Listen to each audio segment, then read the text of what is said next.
एक समय की बात है। जौनपुर नाम के एक गांव में हरिदेव नाम का एक दरिद्र ब्राह्मण अपनी पत्नी और अपने एक बेटे के साथ रहता था। बहुत गरीबी में वे जैसे तैसे अपना जीवन यापन कर रहा था। हरिदेव भगवान शिव को बहुत मानता था। मन ही मन हमेशा उनको याद करता और उनका नाम जपते रहता था। तो वहीं ब्राह्मण की पत्नी बहुत ही ज्यादा धूर्त और लालची थी। वो हमेशा किसी न किसी बात को लेकर पति से झगड़ती रहती। ब्राह्मण की पत्नी ने ब्राह्मण से कहा कि इस गांव में तो हमें कोई भिक्षा देता ही नहीं। आप दूसरे गांव में जाकर भिक्षा क्यों नहीं मांगते? इस तरह दरिद्रता में हम कब तक जिएंगे? ब्राह्मण ने उत्तर दिया कि मैं अपनी तरफ से कोशिश तो करता ही हूँ। अब अगर मेरी किस्मत में ही सुख नहीं लिखा तो मैं क्या करूँ? ब्राह्मण की पत्नी बोली, आपकी बातें खाली बड़ी बड़ी निकलती है, करने के नाम पर कुछ नहीं। घर में बैठकर क्या करेंगे? जाओ बाहर और कुछ कमा कर लाओ। रोज रोज ब्राह्मणी से झगड़े और ताने से तंग आकर एक दिन ब्राह्मण ने अपनी पोथी पत्री उठाई और उठाकर दूसरे गांव चला गया। उस गांव में जाकर भगवत कथा सुनाने का प्रयास किया, लेकिन कोई उसकी कथा सुनने को तैयार ही नहीं था। ऐसे में दुखी होकर वो वापस अपने गांव लौटने लगा। रास्ते में एक पीपल के पेड़ के नीचे जाकर विश्राम करने लगा। उस विशाल पीपल के पेड़ की जड़ पर एक काला नाग रहता था। ब्राह्मण ने मन ही मन में सोचा, हे भोलेनाथ, ये आपकी कैसी माया है। मैं आपकी कथा सुनाकर अपना घर संसार चलाना चाहता हूँ, लेकिन मुझसे तो कोई कथा सुनने को तैयार ही नहीं। मैं क्या करूँ प्रभु? आप ही कोई रास्ता दिखाओ। हे प्रभु, मैं यही इस पीपल वृक्ष के नीचे बैठकर कथा कहता हूँ और आप ही मेरी कथा सुनो, क्योंकि और कोई तो कथा सुनने को तैयार नहीं। ये सोचकर ब्राह्मण वही अपनी पोथी पत्री निकालकर और विधि पूर्वक कथा कहना प्रारंभ कर देता है। ऐसे में पेड़ के जड़ में बैठा नाग उस कथा को सुनने लगता है। पूरी कथा को वो बड़े ध्यान पूर्वक सुनता है। जब कथा समाप्त होती है तो बाहर आकर ब्राह्मण को एक सोने का सिक्का दक्षिणा में देता है और फिर कहता है, नाग ब्राह्मण से कह रहा है कि तुम रोज यहाँ आकर कथा कहो। तुमने और कहीं जाने की जरूरत नहीं। मैं तुम्हें रोज एक सोने का सिक्का दक्षिणा में दूंगा, लेकिन ये बात तुम किसी से मत कहना। ब्राह्मण ने उसकी बात मान ली। नाग के जाने के बाद वो भगवान शिव को धन्यवाद देते हुए कहता है, हे प्रभु, आपने तो मेरी जिंदगी ही बदल दी। मैंने आपसे थोड़ा मांगा, आपने तो मेरी झोली ही भर दी। आपकी महिमा अपरंपार है प्रभु। अब वो ब्राह्मण रोज सुबह सवेरे वहां नहा धोकर आता और उस नाग देवता को कथा सुनाता और रोज एक सोने का सिक्का लेकर अपने घर चले जाता। बहुत जल्द ही दरिद्र से अमीर बन गया। अब उसके पास किसी चीज की कोई कमी ना थी। पूरे गांव के लोग उसकी प्रगति देखकर आश्चर्यचकित थे। लोगों के मन में तरह तरह के सवाल पैदा हो रहे थे।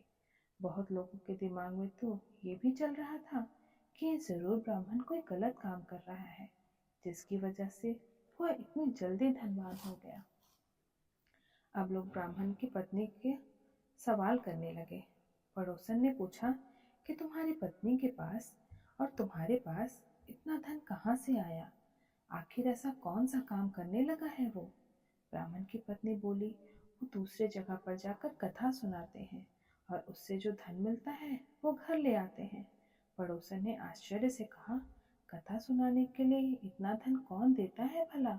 अब तो उसकी पत्नी के मन में कई सवाल उठने लगे। तो वो पति से पूछने लगी कि इतना धन आपको कौन देता है? लेकिन ब्राह्मण से तो नाग देवता ने वादा लिया था, इस कारण से वह कुछ बता नहीं पा रहा था। लेकिन उसकी पत्नी तो उसके पीछे ही पड़ गई। वो हर बार जिद करने लगी, जिससे ब्राह्मण सोने के सिक्के के बारे में उसे बता दे कि वो कहाँ से आते हैं। ऐसे में एक दिन ब्राह्मण विवश हो गया और अपनी पत्नी को धीरे से नाग के बारे में सारी सच्चाई बता दी। अब तो उसकी पत्नी के मन में काफी ज्यादा लालच आ गया। उसने सोचा कि जरूर उस पीपल के पेड़ के नीचे खजाना है, जहाँ से वह नाग सोने की मोहर लाकर इन्हें देता है। अगर उस नाग को मार दिया जाए तो पूरा खजाना हमें मिल सकता है। इसलिए ब्राह्मणी ने अपने पति के खाने में नशे की दवा मिला दी, जिससे सुबह उसकी नींद ही नहीं खुली, और अपने जवान बेटे को उठाकर कहा।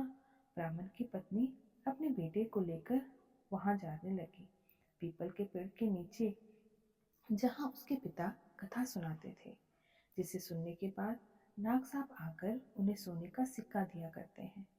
उस पीपल के पेड़ की जड़ में जरूर कोई खजाना दबा हुआ है। ब्राह्मणी ने अपने बेटे को समझाया, तुम आज वहां चलो, मैं तुम्हारे साथ कर चलती हूँ, और जाकर वहां कथा कहो, और जब कथा समाप्त हो तो सर्प तुम्हें जो सोने का सिक्का देने आए तो उसे मारकर उस पेड़ के नीचे का पूरा खजाना निकाल कर ले आना। बेटे को भी लालच आ गया और वह पोथी पत्रा लेकर उस पीपल के पेड़ के नीचे जा पहुंचा और जाकर कथा कही। जब नाग देवता सिक्का लेकर उसे देने आए तो नाग पर फावड़े से हमला कर दिया, जिससे नाग की पूंछ कट गई और वो किसी तरह बचकर वहां से निकल गया। जैसे ही ब्राह्मण के बेटे ने पेड़ के नीचे खोदना शुरू किया तो नाग के पीछे से उस ब्राह्मण के बेटे को डस लिया, जिससे उसकी मृत्यु हो गई। इधर ब्राह्मण का नशा टूटा तो उसने देखा कि उसके पोथी पत्रा तो गायब है। उसे समझ में आ गया कि कुछ न कुछ गलत हुआ है।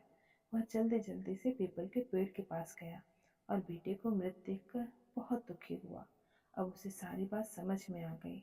उसने अपने बेटे के मृत शरीर का अंतिम संस्कार किया। उसके बाद उसने अपनी पत्नी से कहा, ब्राह्मण ने अपनी पत्नी से कहा, मुझसे बहुत बड़ी भूल हो गई कि मैंने नाग देवता के मना करने के बावजूद तुमसे यह बात बताई। आज तुम्हारी लालच की वजह से हमने अपने पुत्र को खो दिया, लेकिन उसकी पत्नी को उसकी बात का कोई असर नहीं हुआ। दूसरे दिन उसकी पत्नी ने उसे कहा कि आप जाकर उस नाग देवता को कथा सुनाइए, कम से कम घर का खर्च तो चलता रहे। पत्नी की बात से विवश होकर वह पोथी पत्रा उठाकर उस पीपल के पेड़ के नीचे गया और कथा कही। कथा समाप्त होने के बाद नाग बाहर आया और उसने ब्राह्मण से कहा, नाग नाग ब्राह्मण से क्रोधपूर्वक कह रहा है, तुम यहाँ से चले जाओ ब्राह्मण। तुम पुत्र की मृत्यु से दुखी हो तो मैं अपने पूंछ को खोने से दुखी हूँ। मैंने तुम्हें पहले ही मना किया था कि ये बात तुम किसी को मत बताना, लेकिन तुमने मेरे साथ विश्वासघात किया है।